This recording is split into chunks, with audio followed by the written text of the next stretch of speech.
welcome to Don't Call It Small Business Podcast.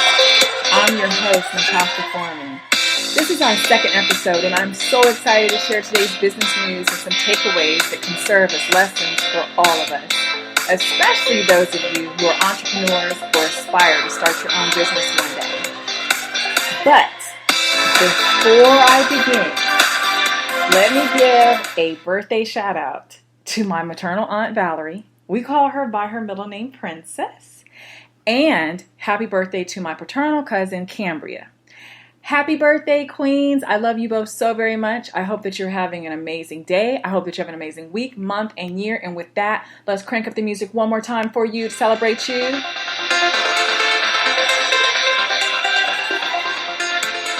Yay!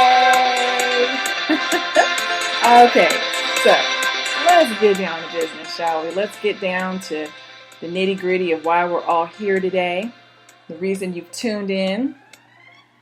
What's the latest in business news? Well, the Wall Street Journal celebrated 130 years. Yes, you heard that right. They're 130 years old. Just a couple of days ago. Can you believe it? I grew up reading the journal. My dad used to make me read it as a child. I'd get so upset because all I wanted to do was read the funny pages, as I called them. That's the comic section, in case you wondered. And my dad used to tell me that the funny pages wasn't going to teach me what I needed to know about doing business around the world. Blah, blah, blah. I beg to differ, but still found myself reading the journal. And many years later, I still read the journal and the funny pages. So happy birthday, Wall Street Journal. Now let's see, what else is going on in the world of business? Yes. Instagram is testing a new anti-bullying feature that will allow users to shadow ban a user from their account. Yeah. That means it will hide the bully's comments from everyone but the bully themselves. It also hides when the account holder is active on IG or when they've read a direct message. So it prevents that kind of interaction with the bully. Sounds pretty interesting. I hope it works because, in my opinion, cyberbullies suck. All bullies suck. I don't care. Online, offline, bullies suck. Now, something else that Instagram's just recently announced is a new feature that's going to leverage AI to flag comments that could be deemed offensive. And it'll ask the commenter if they really want to proceed with posting that comment. So it gives you the chance to delete the ignorant post before you actually post it. So the whole world can see your ignorance and potentially flag it. So we'll see how these changes to IG help to squash the foolishness that we see daily. Now, sticking with technology, Apple, and I don't know about you guys, but I love my Apple stuff. Apple is stomping their feet, and they're letting folks know that they're here for the long haul in the game of streaming plans. Yes, you heard that loud and clear. Apple is launching Apple TV Plus. Now, if you're like me and you have an Apple TV, I know you did a double take.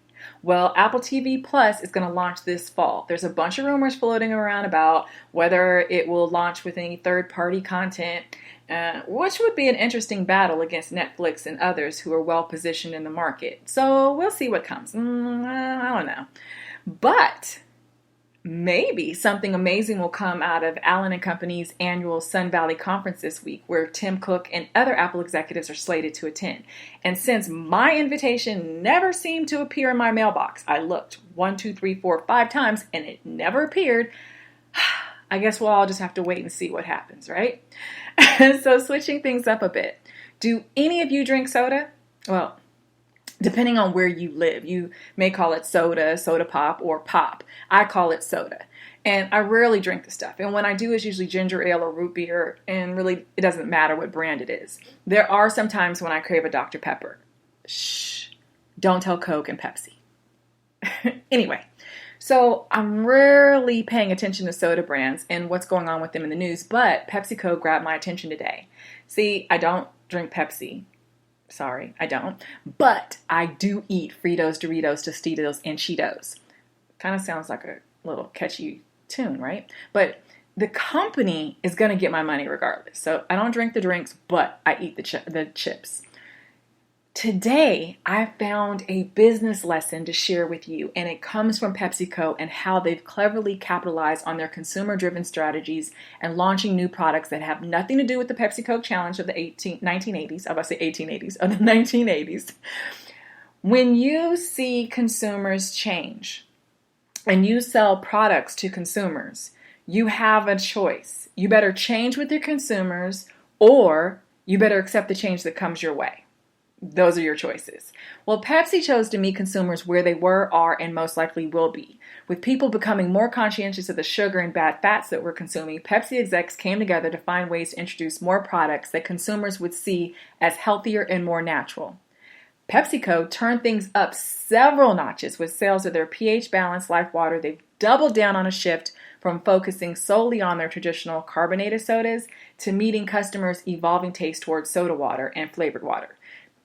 I'm not into either, but I can totally see why they're doing this and why they're so excited.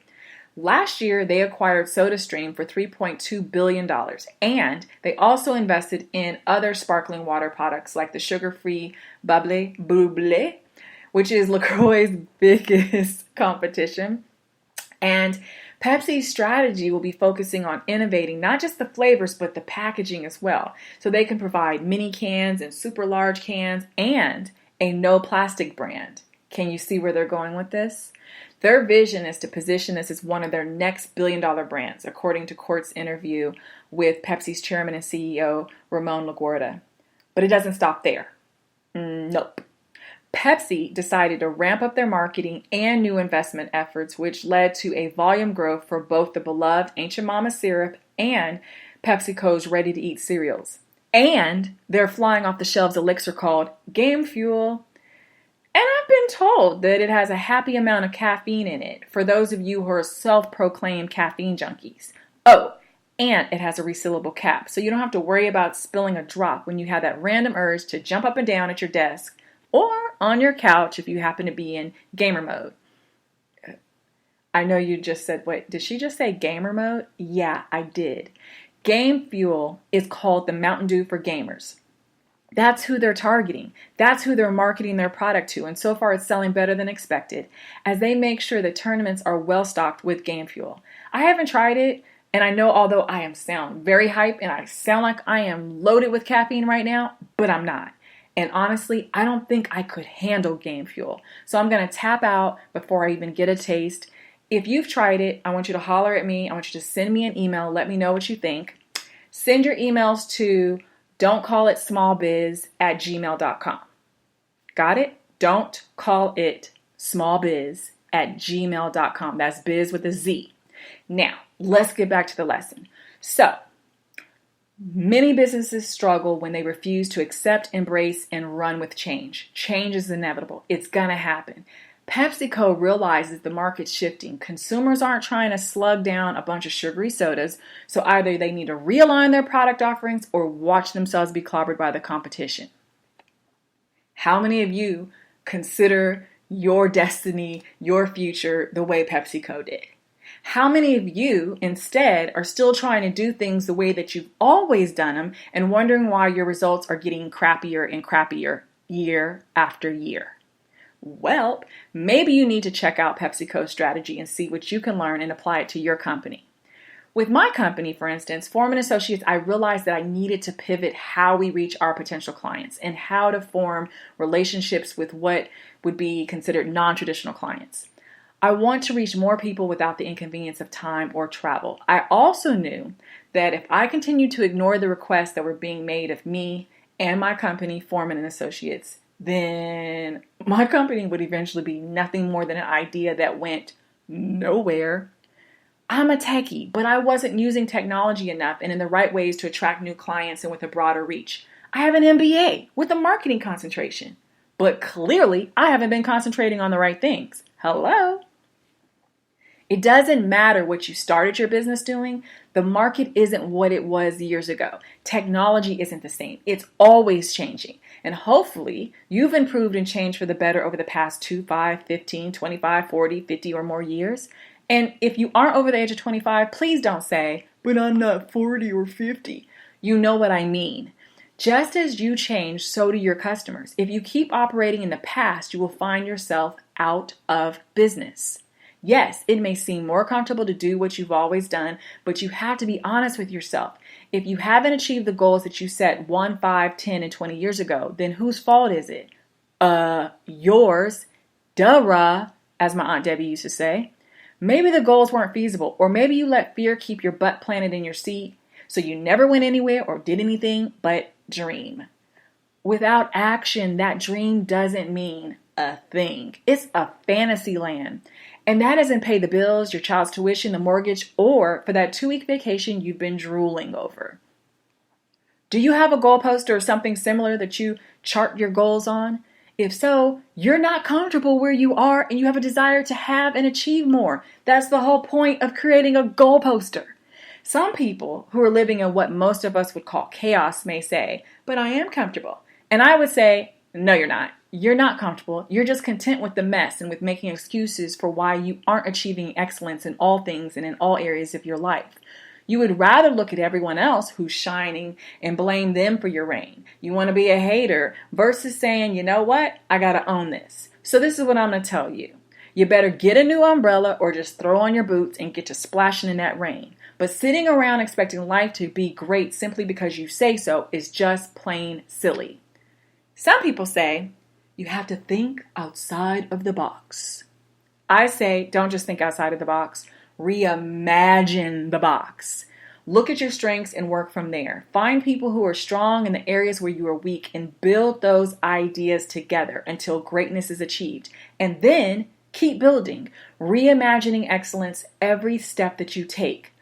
Reach back and grab the hands of people who have brilliance to share with the world and look them directly in the eyes and tell them loud and clear, reach back and do the same for the next person. Because ladies and gentlemen, crabs in a barrel get eaten, period.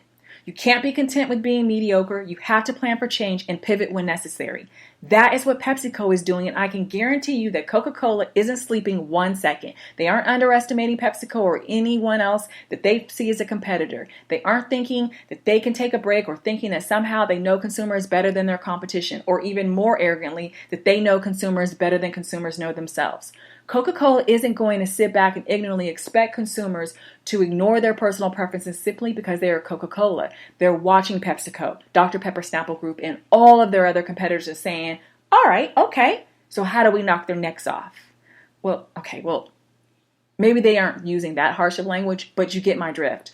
That's what makes competition so awesome. It keeps you on your toes. It forces you to step up or sit down and shut up. Either way, you're gonna move. Look at the companies that failed to embrace change. Our beloved Toys R Us, Circus City, and so many others who are no longer. Dress Barn, CVS, Pier 1, Gap, and other chains announced close to 7,000 store closings during the first half of this year. Coresight Research is predicting that this number could easily hit 12,000 stores by the end of the year. Folks, e-commerce is putting brick-and-mortar stores in an absolute tailspin, and with profits falling like leaves, many of the stores that you've grown accustomed to visiting may be gone within the next 5 years or less. So I challenge you to look at your current business strategy. Are you going to be relevant in 1 year, 5 years, 15 years, 30 years? Or are you meeting the future needs of your customers or meeting the needs of them in the past? Naively thinking that you're meeting their current and future needs. Like, really? Are you? Maybe you're positioning your business for future acquisition by a bigger company so that you can focus on the next big, bold idea that's swimming through your brilliant mind. How will you leverage your strengths and resources to make it happen? Holler at me. Let me hear from you. Email me at don'tcallitsmallbiz@gmail.com. Once again, send me an email to don'tcallitsmallbiz@gmail.com. Now, let's wrap things up with a quote that I think fits perfectly with today's conversation, shall we? Here we go.